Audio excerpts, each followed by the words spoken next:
What's going on, everyone? It's February 5th. It's Red Friday. Time for another VA mortgage update. This one is near and dear to my heart because if I could go back in time and start over, my first home purchase would have been a multi-unit property. So 2-unit, 3-unit, or 4-unit property. Why? Well, you live in one unit and then the other units offset your mortgage. You're collecting rent and that offsets your total payment.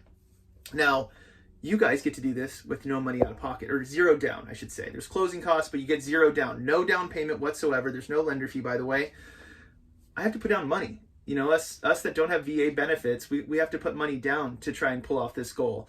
But you don't. So if you're active duty right now and you're single and you're just trying to think ahead of what the future looks like, a great first purchase is a multi-unit property. So I'm going to illustrate two examples for you, a 2-unit and a 3-unit. I'm using San Diego County to model these out. These are, I went on Redfin, looked at a couple properties, and I just figured I'd model to that so it's accurate information. And I'm going to show you a planning tool I use for all of my clients to illustrate how this works. So if you're curious, I don't care if you want to do 2-unit or not, but if you want an analysis like this, let me know. I'm happy to help. Now let's see how zero down builds wealth for you guys over time very quickly. All right, so here we are. This is our fancy little planning tool. What I've done here is I've modeled out a 2-unit property and a 3-unit property. Purchase price of $725 for the 2-unit and 3-unit is $1 million. Now you'll notice the interest rate is only 2.25%. With a VA loan, you're getting the same interest rate you would get as you would if you were buying a single family residence or a 1-unit property, single family townhouse, anything like that. You get the same rate. There's no difference. For us, there is. Now the total payment here you'll see is on the 2-unit $1,815 and on the 3-unit $1,482.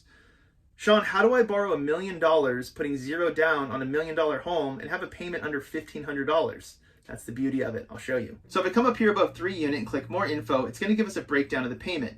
Now, P&I is principal and interest. That's your mortgage payment.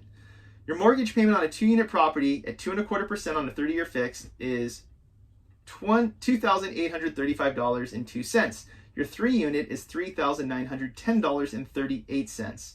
I used property taxes at 1.25% of the purchase price. I used homeowner's insurance estimate of $125. That gives you a total monthly mortgage payment on the 2-unit of $3,715 and the 3-unit of $5,077. So if you buy the 2-unit, your payment monthly, your mortgage statement will come for $3,700, $3,715 and 23 cents to be exact. Now, how did we get it down? That's where the rental income comes into play. I'll show you how that works. So in the 2-unit, I used estimated rental income of $1,900. You live in one unit, you rent the other unit to somebody else, and they pay you $1,900 a month. Well, that offsets your payment, right? So you write a check to the mortgage company for $3,715. You collect rent for your neighbor for $1,900. Your net monthly cost is $1,815. If you go over to the 3-unit, we used more rent, right? So I used $1,900 and I think 23 and some change to get to this $3,595 figure. Well, now offsetting your $5,077 mortgage with your $3,595 in rent, because you rented out 2 separate units and you're living in one unit, my monthly payment is $1,482 a month. I own $1 million property with zero money down with a total net monthly payment under $1,500. Now here's where this gets interesting. I said if I could go back and do it again, I would have bought a multi-unit and I would never sell it. Because let's say that you retire from the military, you get out, you're going to move, or you just want to move. You can still own the property and you can have your VA mortgage on it if you want to. You had to occupy it when you bought it. It doesn't mean you can never move out of it. So you move, you use a conventional mortgage on your new for your new house. You use your VA benefit if you still have entitlement left. We did a video on that before. You have a lot of options, but now you rent out all 3 units.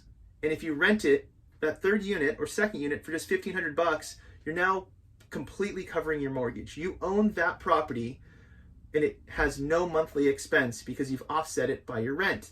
I would buy a 2-unit, I would buy a 3-unit, I would buy a 4-unit, and I would never sell it, and I would just collect rent and let that property appreciate over time. Here's how appreciation works. Inflation is the biggest driver of appreciation when it comes to real estate. Here's the example. Give this one all the time. My grandparents bought a house in Cupertino for $45,000 in 1970s. That property sold for $2 million. And we all go, oh my gosh, how did you buy a house for $45,000? Well, same grandparents told me a candy bar cost a nickel. Well, candy bars haven't changed. They probably just have more chemicals in them now. But a candy bar is like $2. So something that used to cost a nickel now costs $2. It's the same product, right? Three Musketeers, a Three Musketeer. Housing's no different. The dollar is devalued over time. Minimum wage was much lower back then. Everything cost less back then, including houses. So you hold on to your real estate, it appreciates over time. You take this property you bought, using your VA benefit with no money down, with the same interest rates you'd get if it was a single family residence, and then you move into your next place. And you're just building a real estate portfolio. That's why I love this concept so much. I love that you guys have this available. And a lot of people don't know it's available, which is why we're doing this video today. So any questions, comments, concerns, reach out anytime. Of course, comment right below. And I'll talk to you next Friday. Thanks so much.